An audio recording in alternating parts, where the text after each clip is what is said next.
U.S. Vice President Mike Pence joins the likes of Russian President Vladimir Putin, the President of France, and Britain's Prince Charles.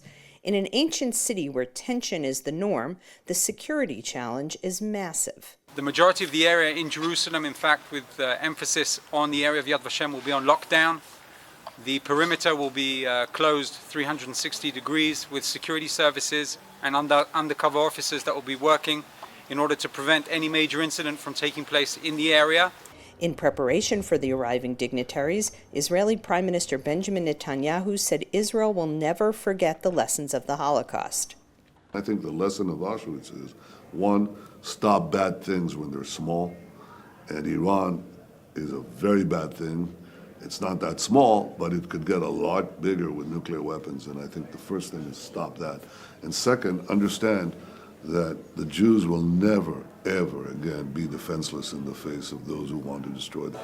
The modern state of Israel was born after the lessons of the Holocaust in Europe. Israelis hope this gathering will serve not only as a reminder of that, but as a catalyst for change in international policy.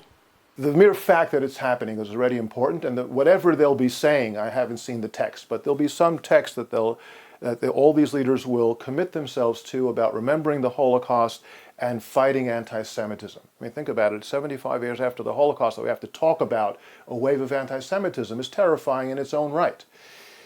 What I'd like to see, though, is not just that they say that, which is important in its own right, but that they actually take it seriously. The growing tide of anti-Semitism in Europe and the U.S. is causing alarm here in Israel. In France, the number of anti-Jewish crimes rose 74% last year.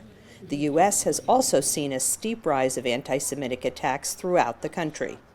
And the feeling is, and I think that's it's a genuine feeling and it's correct, that more has to be invested in education about the Holocaust and education against racism, anti-Semitism, xenophobia, etc., to try and limit these crimes. Zorov and others hope this commemoration of the liberation of Auschwitz will inspire world leaders to take a stronger stand against hatred and prevent a repeat. Linda Gradstein for VOA News, Jerusalem.